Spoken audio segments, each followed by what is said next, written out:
Hey, everybody. Welcome back to the Fools and Sages audio bookshelf. And we're on part two of the book Creative Evolution by the author Henri Bergson. And the last one I noticed chopped off sort of abruptly, but I didn't chop off any of the text. It just I just was making some notes or something about saying where we were, which was we had just stopped at the break at the top of page 23, and that is where we shall pick up.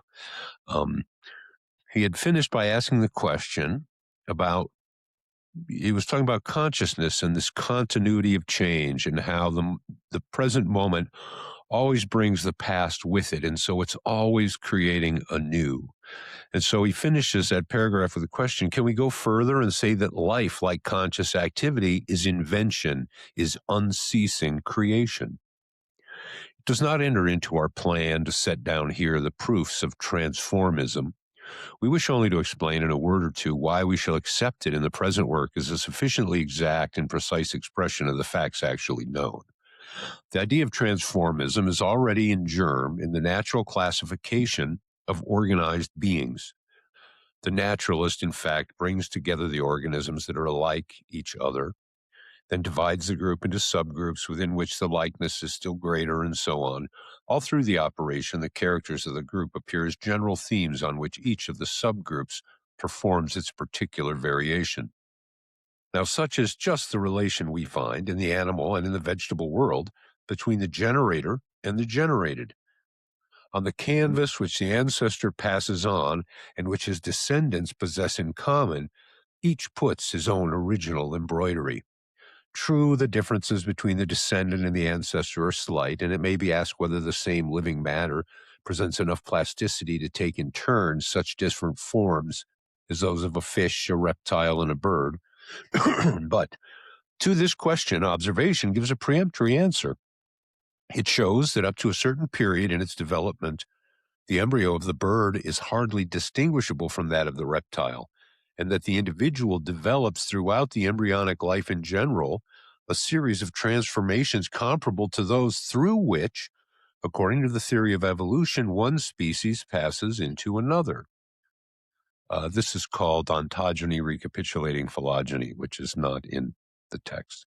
A single cell, the result of the combination of two cells, male and female, accomplishes this work by dividing. Every day before our eyes, the highest forms of life are springing from a very elementary form.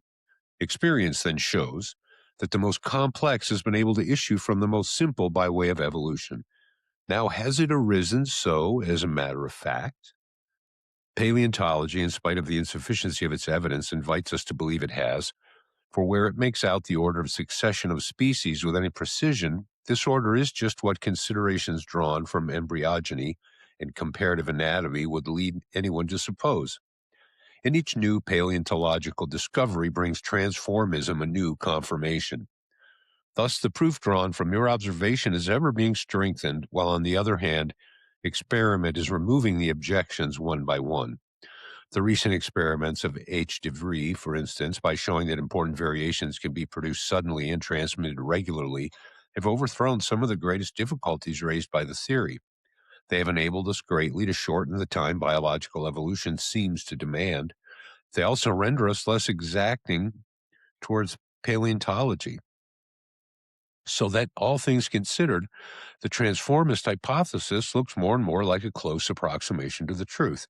It is not rigorously demonstrable, but failing the certainty of theoretical or experimental demonstration, there is a probability which is continually growing, due to evidence which, while coming short of direct proof, seems to point persistently in its direction, such as the kind of probability that the theory of transformism offers.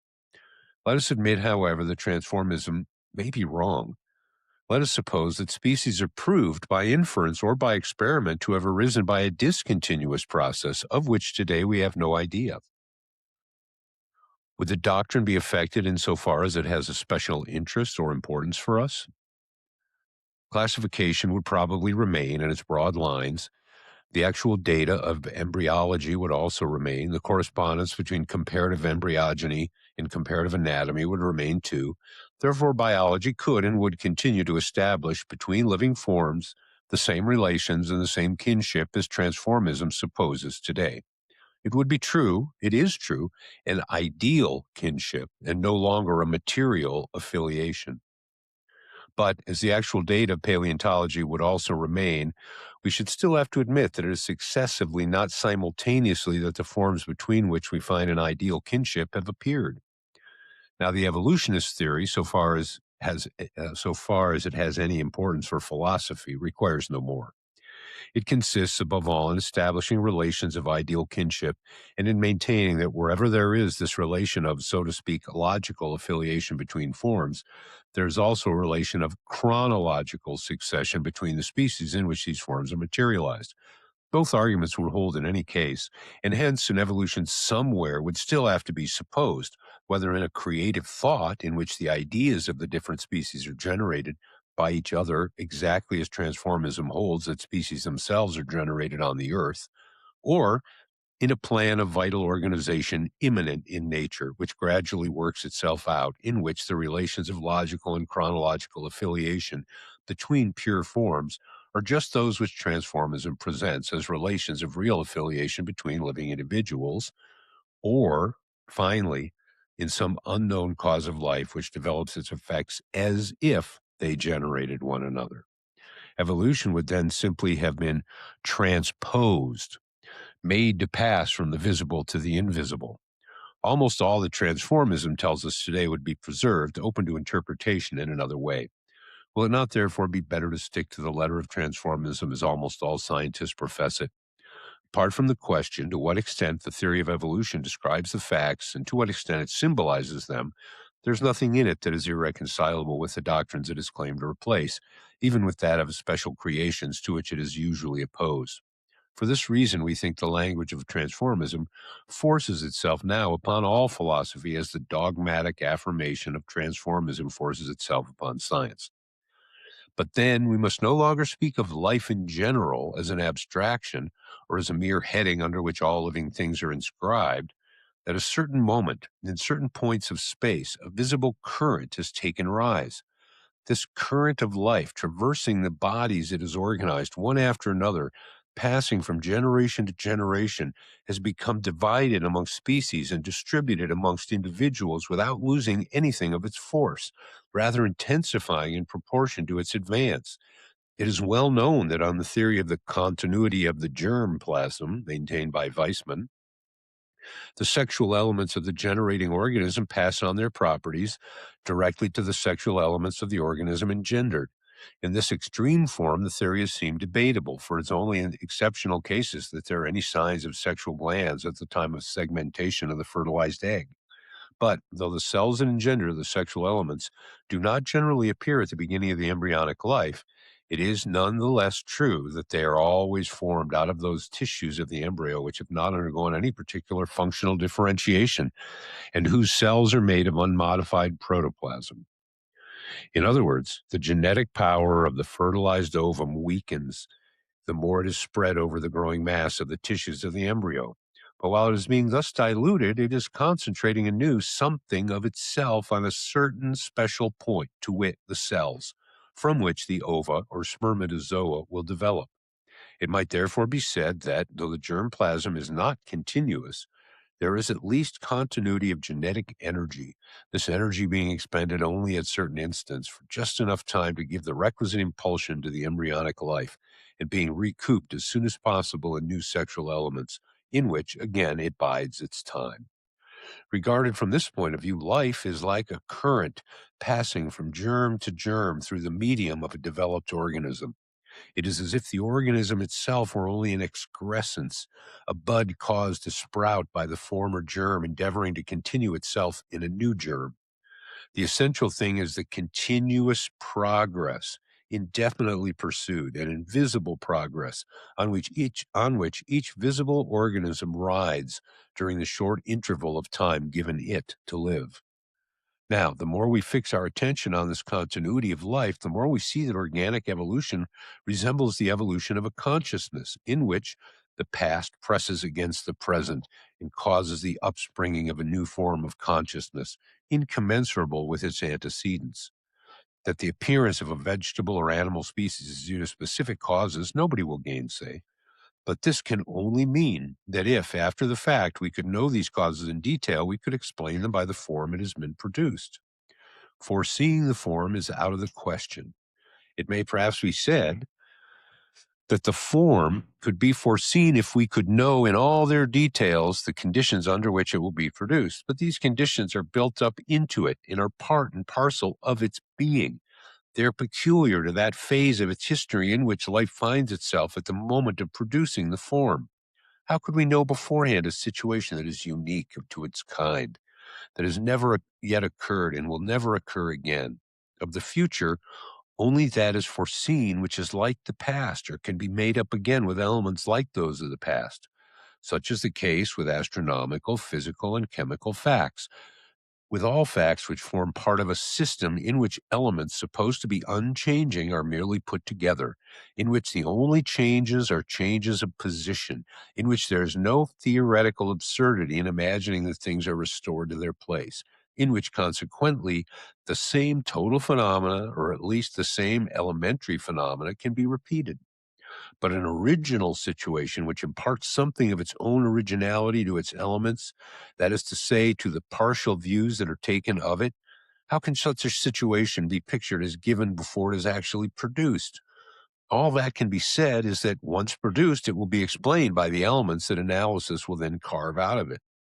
Now, what is true of the production of a new species is also true of the production of a new individual, and more generally, of any moment of any living form. For though the variation must reach a certain importance and a certain generality in order to give rise to a new species, it is being produced every moment continuously and insensibly in every living being. And it is evident that even the sudden, quote, mutations, unquote, which we now hear of are possible only if a process of incubation, or rather of maturing, is going on throughout a series of generations that do not seem to change. In this sense, it might be said of life as of consciousness that at every moment it is creating something. And there he has a note in his fine work on genius in art. Monsieur Ciales develops this twofold thesis that art is a continuation of nature and that life is creation. We should willingly accept the second formula, but by creation we must understand, as the author does, a synthesis of elements. Where the elements pre-exist, the synthesis that will be made is virtually given, being only one of the possible arrangements. This arrangement a superhuman intellect could have perceived in advance among all the possible ones that surround it. We hold, on the contrary, that in the domain of life, the elements have no real and separate existence. They're manifold mental views of an indivisible process. And for that reason, there is radical contingency in progress, incommensurability between what goes before and what follows. In short, duration. So that was that note, jumping back. But against this idea of the absolute originality and unforeseeability of forms, our whole intellect rises in revolt.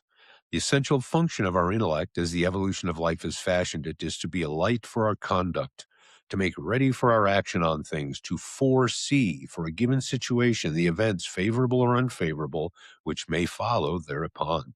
Intellect, therefore, instinctively selects in a given situation whatever is like something already known. It seeks this out in order that it may apply its principle that like produces like. In just this does the provision of the future by common sense consist. Science carries this faculty to the highest possible degree of exactitude and precision, but does not alter its essential character. Like ordinary knowledge, in dealing with things, science is concerned only with the aspect of repetition. Though the whole be original, science will always manage to analyze it into elements or aspects which are approximately a reproduction of the past.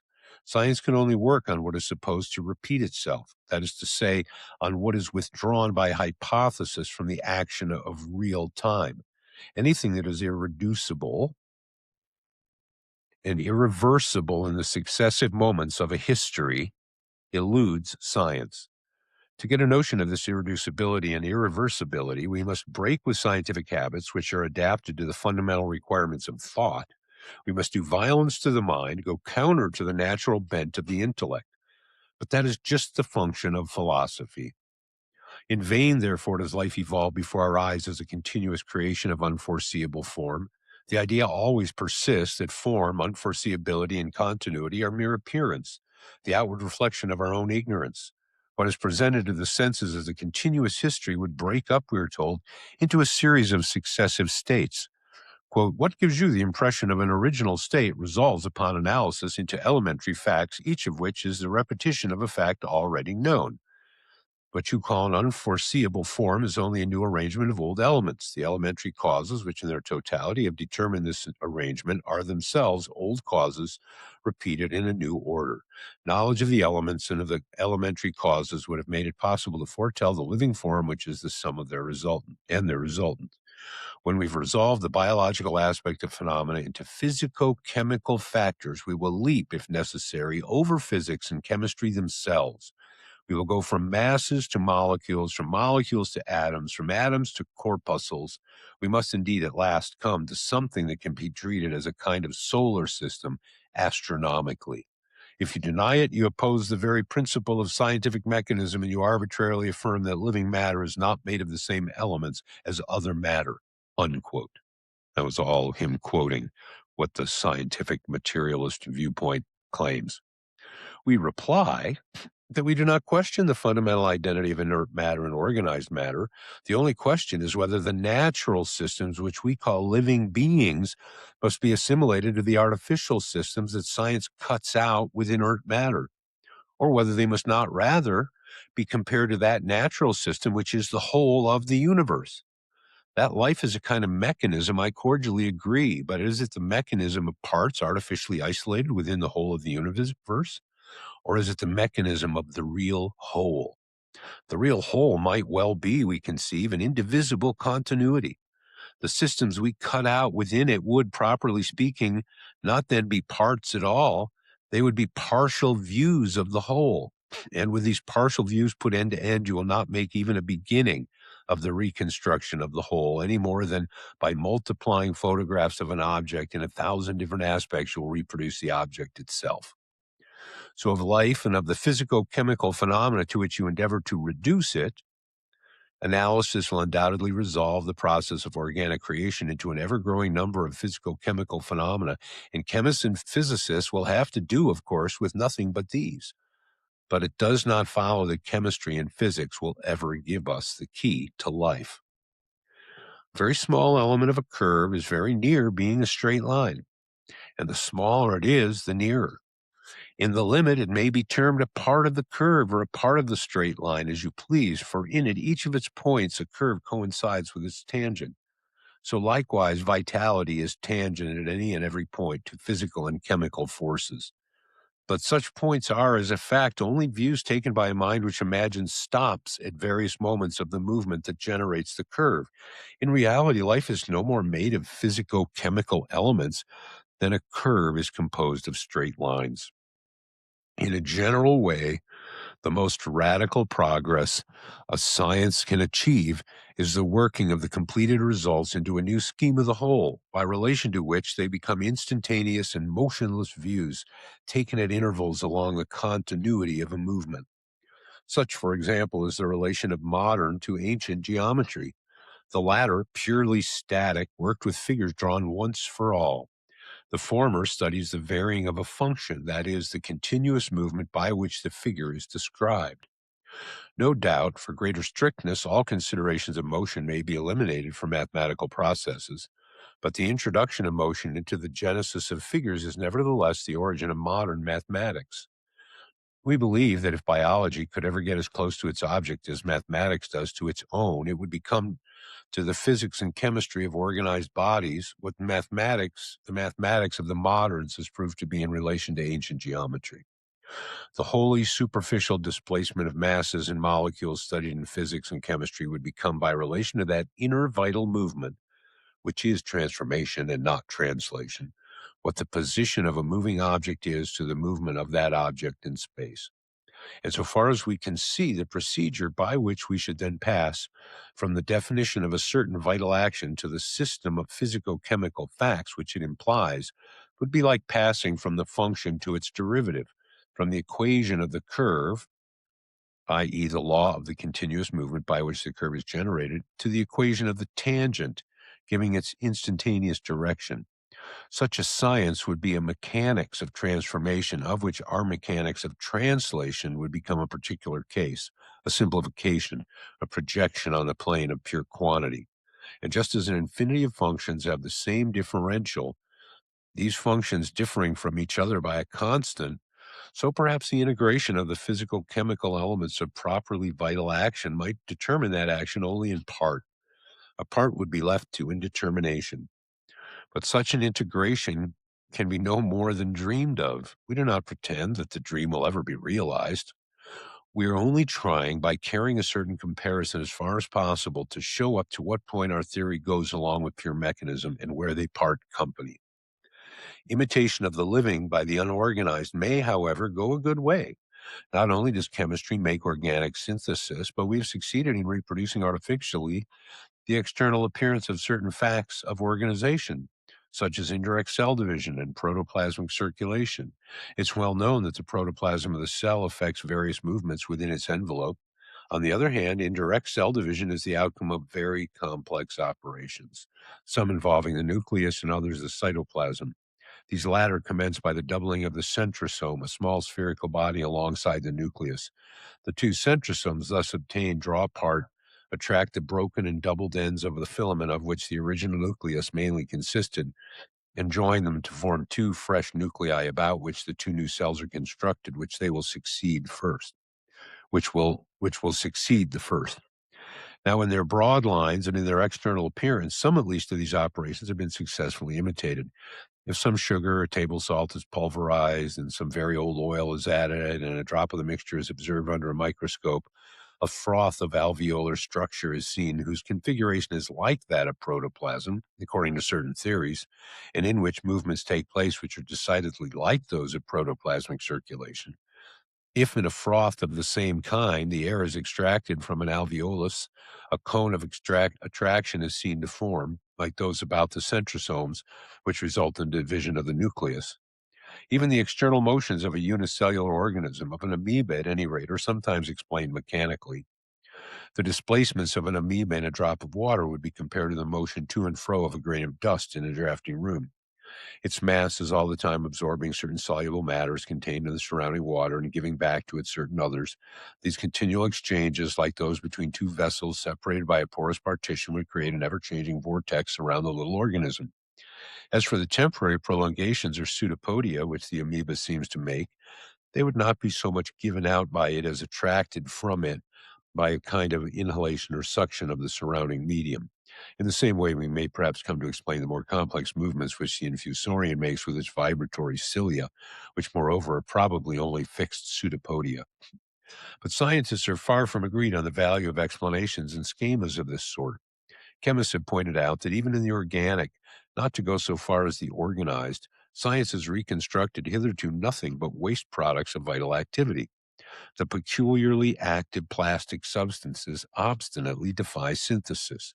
One of the most notable naturalists of our time has insisted on the opposition of the two orders of phenomena observed in living tissues, anagenesis and catagenesis.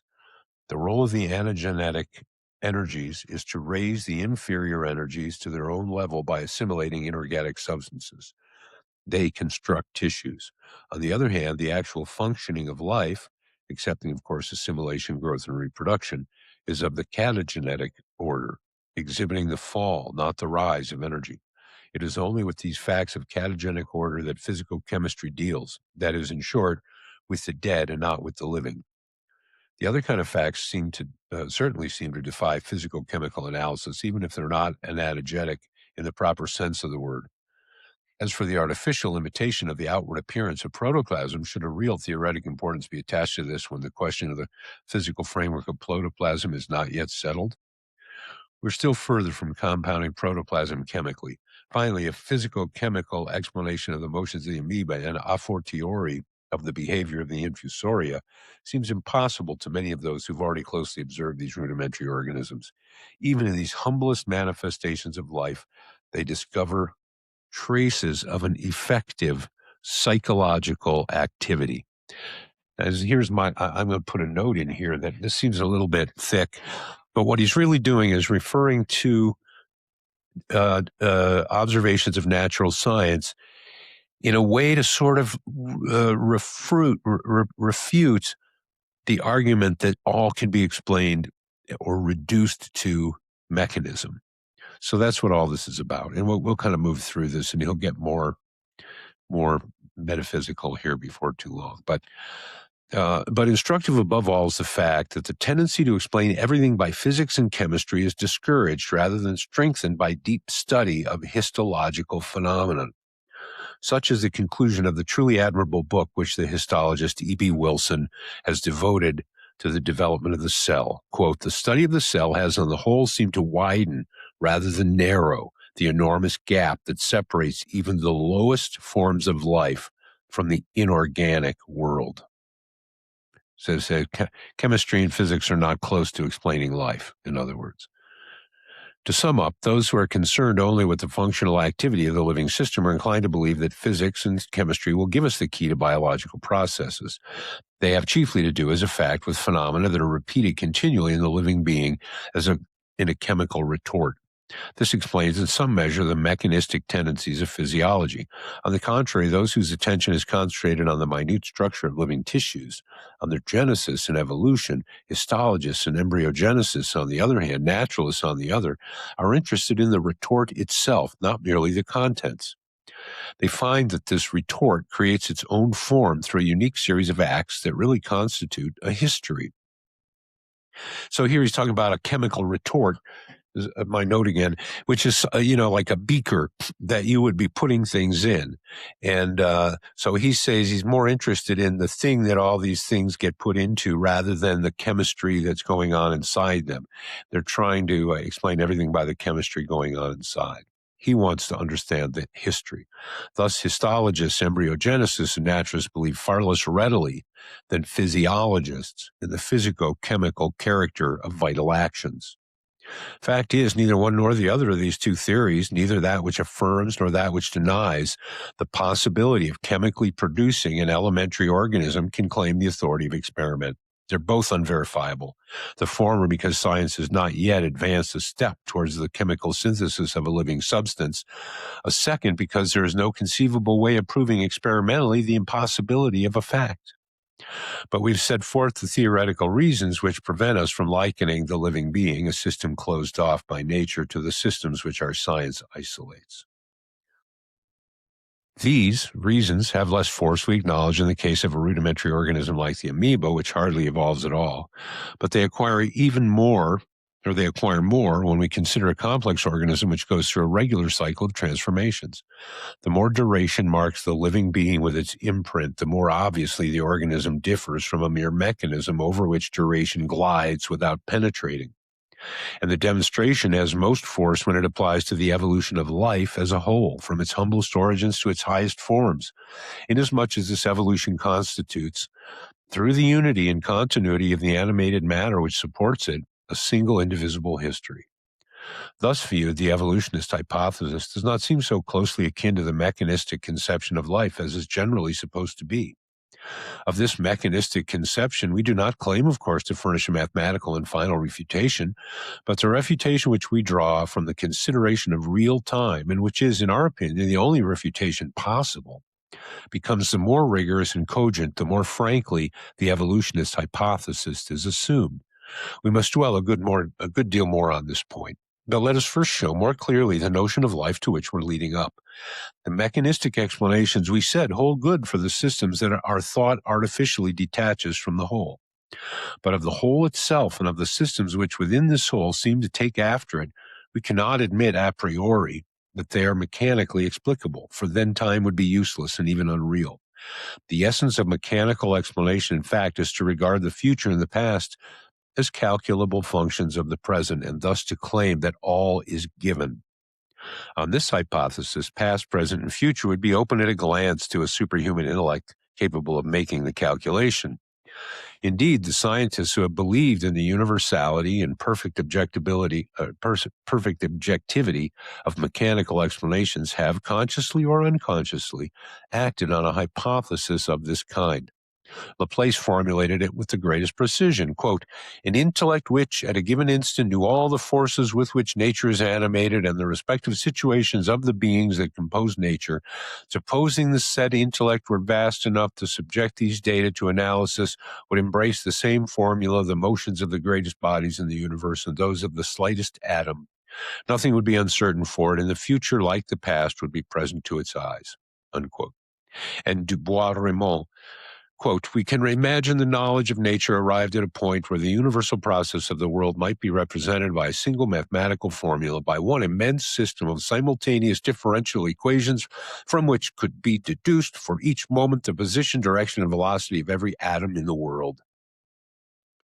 Huxley has expressed the same idea in a more concrete form. Quote, if the fundamental proposition of evolution is true, that the entire world, living and not living, is a result of the mutual interaction according to definite laws of the forces possessed by the molecules of which the primitive nebulosity of the universe was composed, it is no less certain that the existing world lay potentially in the cosmic vapor, and that a sufficient intellect could, from a knowledge of the properties of the molecules of that vapor, have predicted, say, the state of the fauna of Great Britain in 1869 with as much certainty as one can say what will happen to the vapor of the breath in a cold winter's day. Unquote. In such a doctrine, time is still spoken of. One pronounces the word, but one does not think of the thing. For time is here deprived of efficacy. If it does nothing, it is nothing. Radical mechanism implies a metaphysic in which the totality of the real is postulated complete in eternity, and in which the apparent duration of things expresses merely the infirmity of a mind that cannot know everything at once. But duration is something very different from this for our consciousness, that is to say, for that which is most indisputable in our experience. We perceive duration as a stream against which we cannot go. It is the foundation of our being and, as we feel, the very substance of the world in which we live. It is of no use to hold up before our eyes the dazzling prospect of a universal mathematic. We cannot sacrifice experience to the requirements of a system. That is why we reject radical mechanism. But radical finalism is quite as unacceptable, and for the same reason. The doctrine of teleology, in its extreme form as we find it in Leibniz, for example, implies that things and beings merely realize a program previously arranged. But if there is nothing unforeseen, no invention or creation in the universe, time is useless again. As in the mechanistic hypothesis, here again it's supposed that all is given. Finalism is thus understood as only inverted mechanism. It springs from the same postulate, with the sole difference that in the movement of our finite intellects along successive things, whose successiveness is reduced to a mere appearance, it holds in front of us the light with which it claims to guide us instead of putting it behind. It substitutes the attraction of the future for the impulsion of the past, but succession remains nonetheless a mere appearance, as indeed does movement itself. In the doctrine of Leibniz, time is reduced to a confused perception relative to the human standpoint, a perception which would vanish like a rising mist for a mind seated at the center of things. Yet finalism is not, like mechanism, a doctrine with fixed rigid outlines.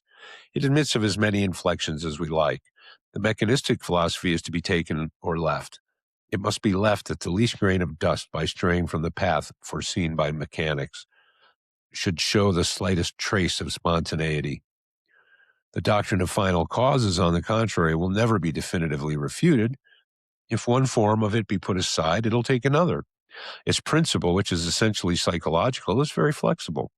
It is so extensible and thereby so comprehensive that one accepts something of it as soon as one rejects pure mechanism. The theory we shall put forward in this book will therefore necessarily partake of finalism to a certain extent. For that reason, it is important to intimate exactly what we're going to take of it and what we mean to leave. Let us say at once that to thin out the Leibnizian finalism by breaking it out into infinite number of pieces seems to us a step in the wrong direction. This is, however, the tendency of the doctrine of finality. It fully realizes that if the universe as a whole is the carrying out of a plan, this cannot be demonstrated empirically, and that even of the organized world alone, it's hardly easier to prove all harmonious. Facts would all equally well testify to the contrary. Nature sets living beings at discord with one another. She everywhere presents disorder alongside order, retrogression alongside progress. But though finality cannot be affirmed either of the whole of matter or of the whole of life, might it not yet be true, says the finalist, of each organism taken separately? Is there not a wonderful division of labor, a marvelous solidarity among the parts of an organism, perfect order and infinite complexity? Does not each living being thus realize a plan immanent in its substance? This theory consists at bottom in breaking up the original notion of finality into bits. It does not accept, indeed, it ridicules the idea of an external finality, according to which living beings are ordered with regard to each other. To suppose the grass is made for the cow, the lamb for the wolf, that is all acknowledged to be absurd. But there is, we are told, an internal finality. Each being is made for itself. All its parts conspire for the greatest good of the whole and are intelligently organized in view of that end. Such is the notion of finality, which has been long classic. Finalism is shrunk to the point of never embracing more than one living being at a time. By making itself smaller, it probably thought it could offer less surface for blows. The truth is, it lay open to them a great deal more. Radical as our own theory may appear, finality is external or it's nothing at all. Consider the most complex and the most harmonious organism. All the elements, we're told, conspire for the greatest good of the whole. Very well, but let us not forget that each of these elements may itself be an organism in certain cases, and that in subordinating the existence of the small organism to the life of the great one, we accept the principle of an external finality.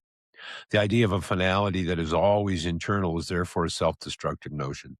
An organism is composed of tissues, each of which lives for itself. The cells of which the tissues are made have also a certain independence. Strictly speaking, if the subordination of all the elements of the individual to the individual itself were complete, we might contend that they're not organisms. Reserve the name organism for the individual and recognize only internal finality. But everyone knows that these elements may possess a true autonomy, to say nothing of phagocytes, which push independence to the point of attacking the organism that nourishes them, or of germinal cells, which have their own life alongside the somatic cells. The facts of regeneration are enough. Here, an element or a group of elements suddenly reveals that however limited its normal space and function, it can transcend them occasionally, may even in certain cases be regarded as the equivalent of the whole. There lies the stumbling block of the vitalistic theories. We shall not reproach them, as is ordinarily done, with replying to the question by the question itself. The vital principle may indeed not explain much, but it is at least a sort of label affixed to our ignorance, so as to remind us of this occasionally, while mechanism invites us to ignore that ignorance. But the position of vitalism is rendered very difficult by the fact that in nature there is neither purely internal finality nor absolutely distinct individuality. The organized elements composing the individual have themselves a certain individuality, and each will claim its vital principle if the individual pretends to have its own. But, on the other hand, the individual itself is not sufficiently independent, not sufficiently cut off from other things for us to allow it a vital principle of its own. Now, there's a note here. His notes are good, so I don't want to necessarily let it slide. And okay, this note was when he's talking about this vital principle, it's at least a sort of a label affixed to our ignorance so as to remind us of this occasionally. And the note is there are really two lines to follow in contemporary neo-vitalism. On the one hand, the assertion that pure mechanism is insufficient, which assumes great authority when made by such scientists as Dreischich or Reinecke, for example. And on the other hand, the hypothesis which this vitalism superposes on mechanism the entelechies of Dreich and the dominance of Reinecke. Entelechies, you may remember from our conversations on Aristotle. Uh, the idea of an entelechy is uh, like the acorn having the destiny of the oak tree inside it. Of these two parts, the former is perhaps the more interesting. See the admirable studies of Dreich, and then he gives us a bunch of different studies. So, anyway.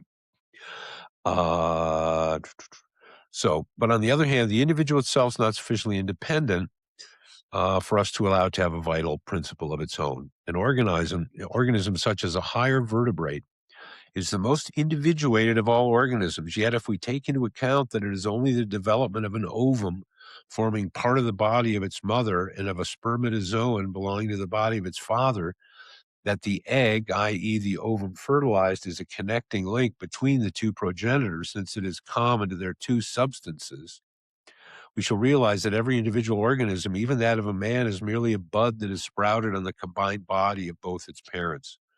Where then does the vital principle of the individual begin or end?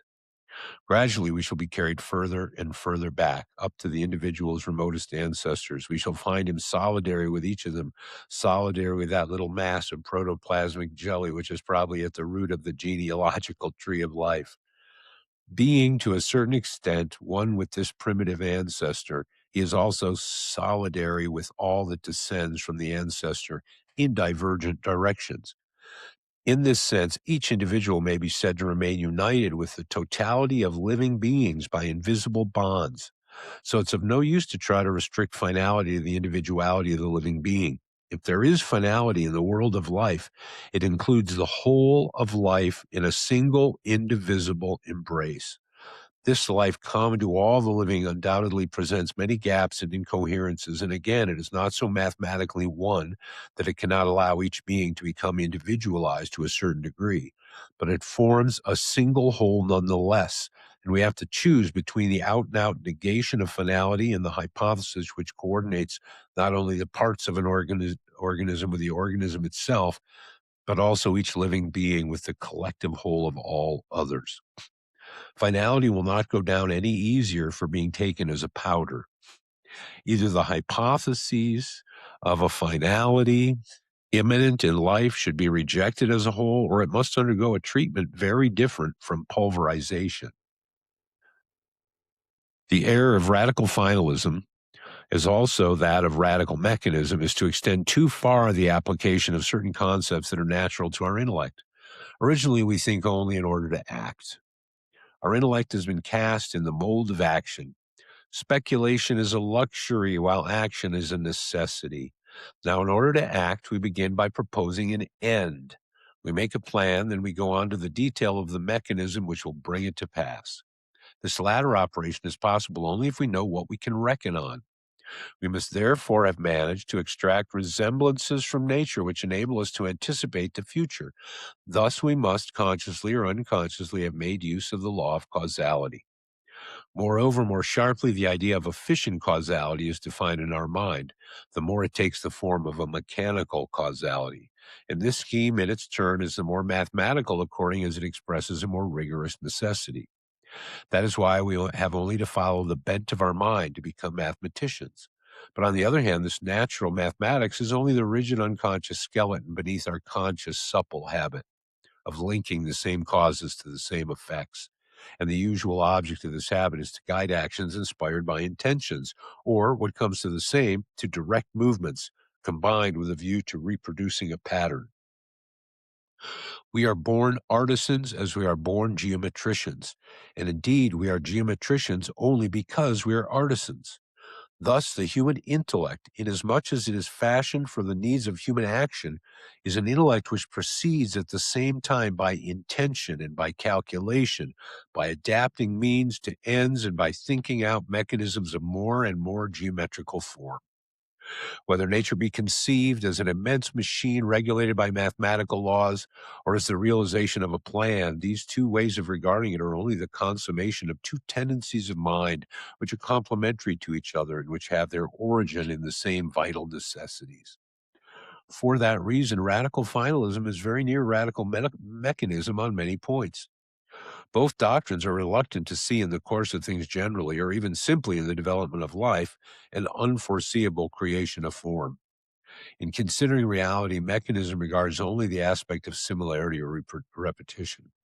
It's therefore dominated by this law that in nature there is only like reproducing like. The more the geometry and mechanism is emphasized, the less mechanism can admit that anything is ever created, even pure form. Insofar as we're geometricians, then we reject the unforeseeable. We might accept it assuredly insofar as we are artists, for art lives on creation and implies a latent belief in the spontaneity of nature. But disinterested art is a luxury like pure speculation. Long before being artists, we're artisans. And all fabrication, however rudimentary, lives on likeness and repetition, like the natural geometry which serves as its fulcrum. Fabrication works on models which it sets out to reproduce, and even when it invents, it proceeds or imagines itself to proceed by a new arrangement of elements already known. His principle is that, quote, we must have like to produce like, unquote. In short, the strict application of the principle of finality, like that of the principle of mechanical causality, leads to the conclusion that, quote, all is given, unquote. Both principles say the same thing in their respective languages because they respond to the same need. That is why, again, they agree in doing away with time. Real duration is that duration which gnaws on things and leaves on them the mark of its tooth. If everything is in time, everything changes inwardly, and the same concrete reality never recurs. Repetition is therefore possible only in the abstract. What is repeated is some aspect that our senses, and especially our intellect, have singled out from reality. Just because our action, upon which all the effort of our intellect is directed, can move only among repetitions. Thus, concentrated on that which repeats, solely preoccupied in welding the same to the same, intellect turns away from the vision of time. It dislikes what is fluid and solidifies everything it touches.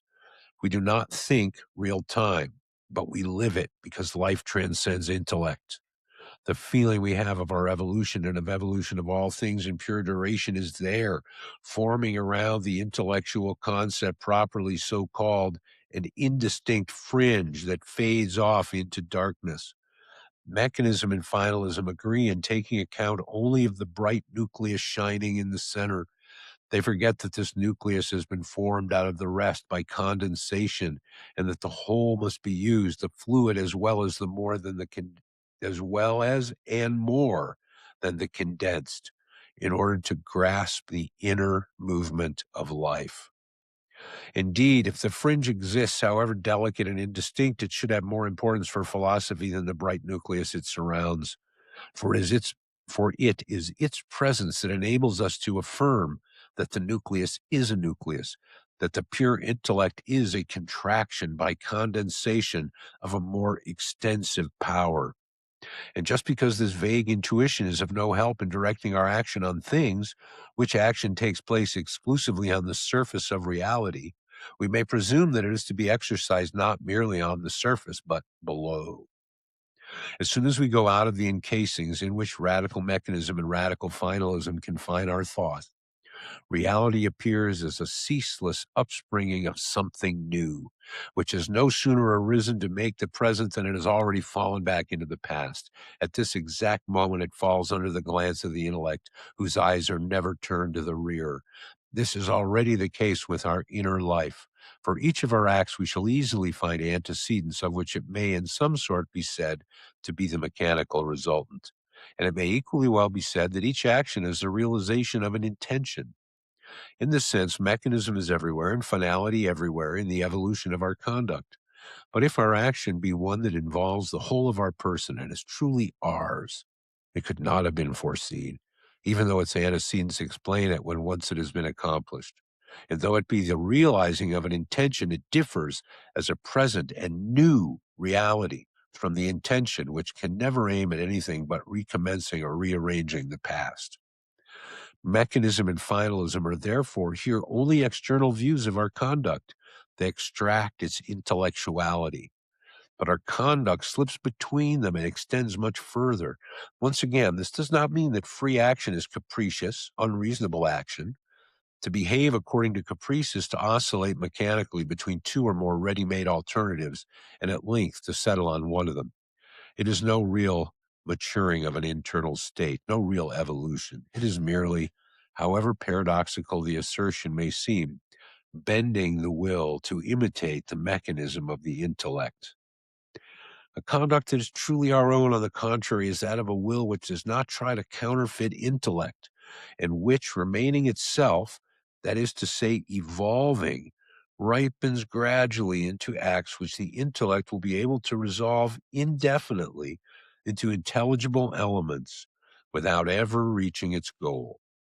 The free act is incommensurable with the idea, and its rationality must be defined by this very incommensurability, which admits the discovery of as much intelligibility within it as we will.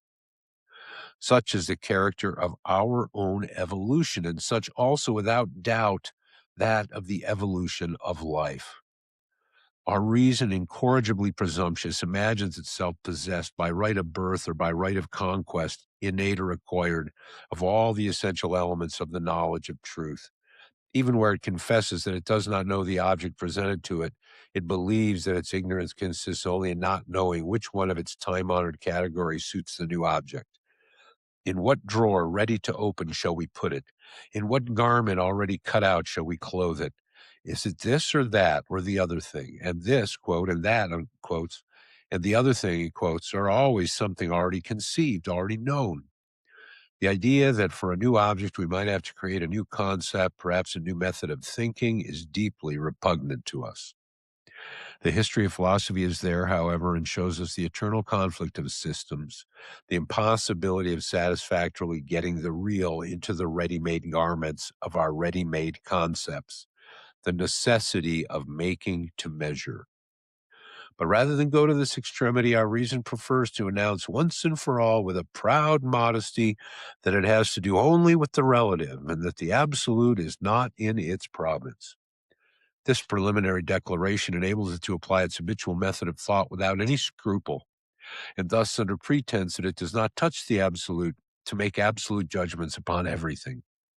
Plato was the first to set up the theory that to know the real consists in finding its idea, that is to say, in forcing it into a pre-existing frame already at our disposal, as if we implicitly possessed universal knowledge.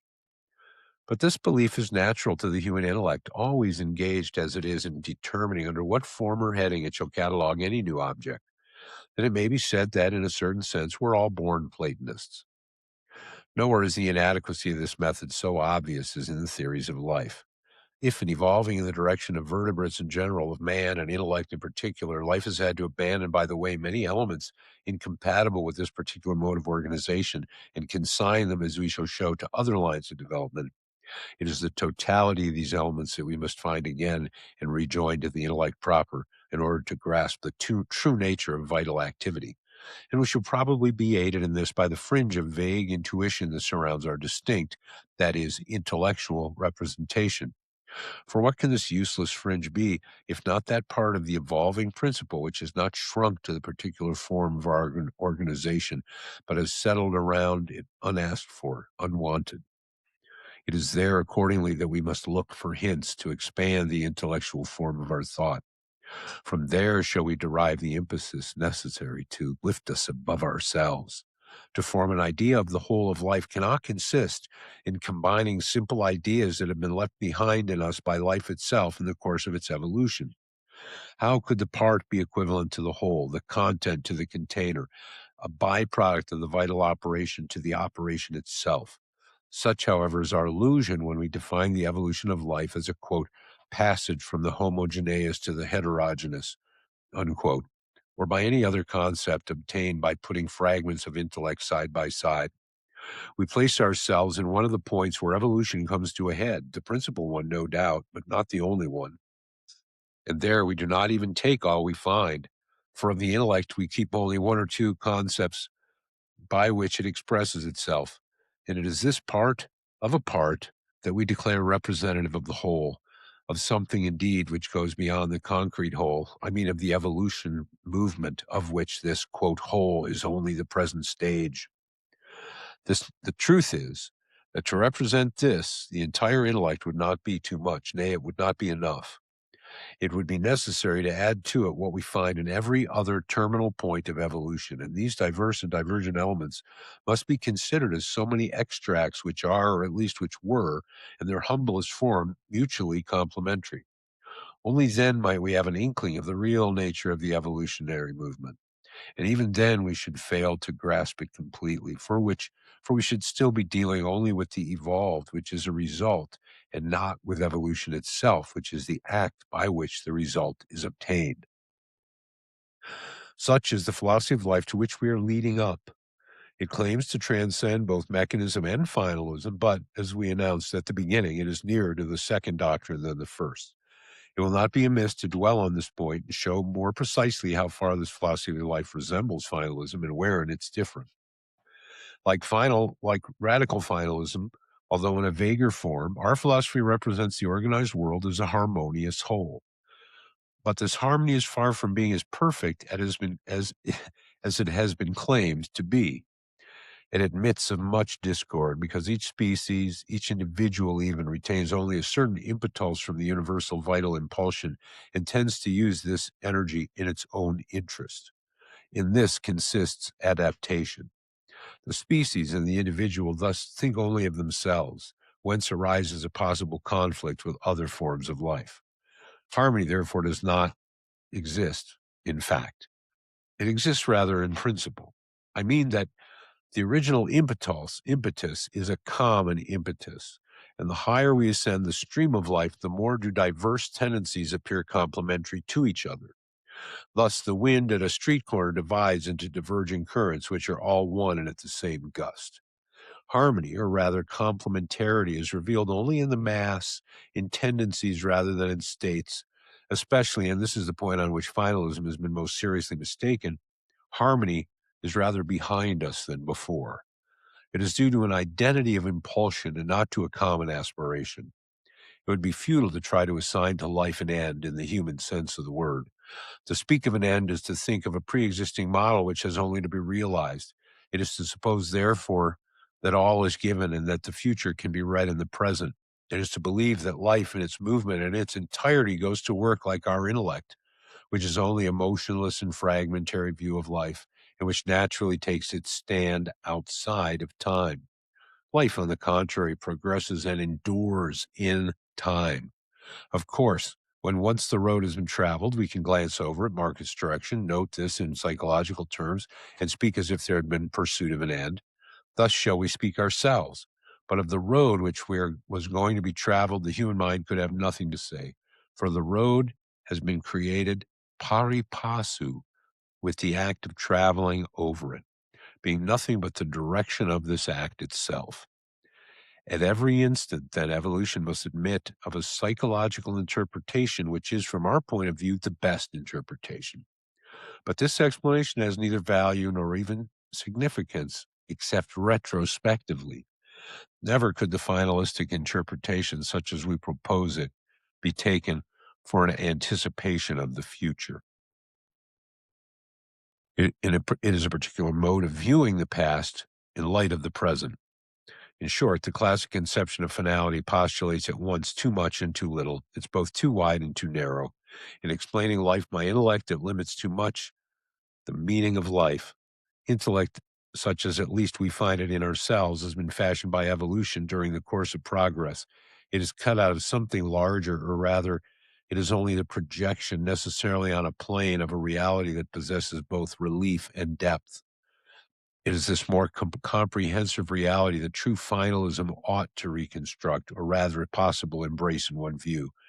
But on the other hand, just because it goes beyond intellect, the faculty of connecting the same with the same, of perceiving and also producing repetitions, this reality is undoubtedly creative, i.e., productive of effects in which it expands and transcends its own being.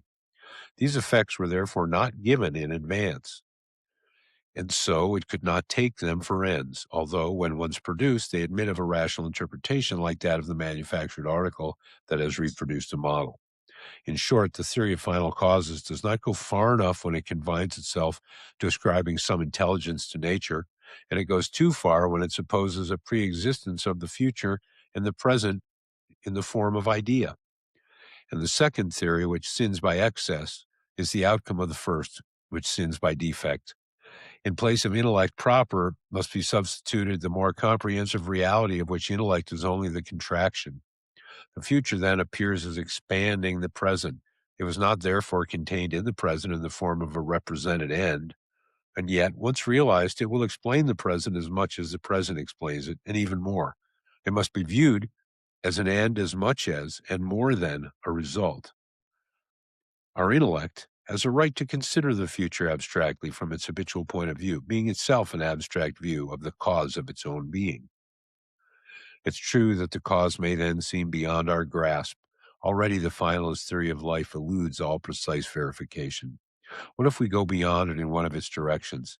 Here, in fact, after necessary digression, we're back at the question, which we regard as essential.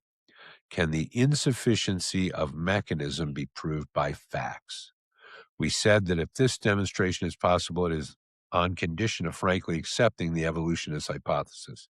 We must now show that if mechanism is insufficient to account for evolution, the way of proving this insufficiency is not to stop at the classic conception of finality, still less to contract or attenuate it, but on the contrary, to go further.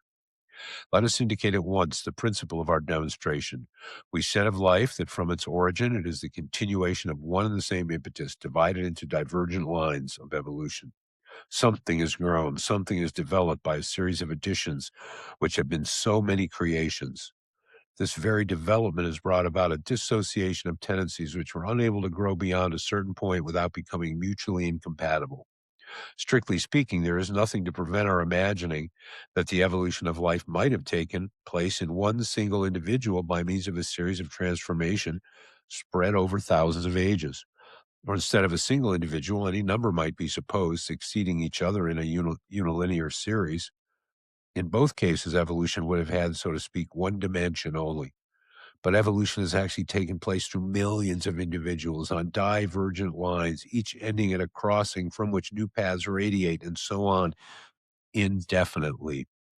If our hypothesis is justified, if the essential causes working along these diverse roads are of psychological nature, they must keep something in common in spite of the divergence of their effects, as schoolfellows long separated keep the same memories of boyhood. Roads may fork or byways be opened along which dissociated elements may evolve in an independent manner, but nevertheless it is in virtue of the primitive impetus of the whole that the movement of the part continues. Something of the whole, therefore, must abide in the parts, and this common element will be evident to us in some way, perhaps by the presence of identical organs in very different organisms. Suppose, for an instant, that the mechanistic explanation is the true one. Evolution must then have occurred through a series of accidents added to one another, each new accident being preserved by selection if it is advantageous to the sum of former advantageous accidents which the present form of the living being represents. What likelihood is there that by two entirely different series of accidents being added together, two entirely different evolutions will arrive at similar results? The more two lines of evolutionary diverge, the less probability there is that accidental outer influences or accidental inner variations bring about the construction of the same apparatus upon them, especially if there was no trace of this apparatus at the moment of divergence. But such similarity of the two products would be natural, on the contrary, on a hypothesis like ours. Even in the latest channel, there would be something of the impulsion received at the source. Pure mechanism then would be refutable, and finality, in the special sense in which we understand it, would be demonstrable in a certain aspect if it could be proved that life may manufacture the like apparatus by unlike means on divergent lines of evolution, and the strength of the proof would be proportional both to the divergency between the lines of evolution thus chosen and to the complexity of the similar structures found in them. And we're at about an hour, so I'm going to leave it there. We've made it to page 55, and he is going to go into his explanation of two creatures that developed the same organ from radically different lines. And we'll leave it for there, and we will see you all next time. Bye-bye.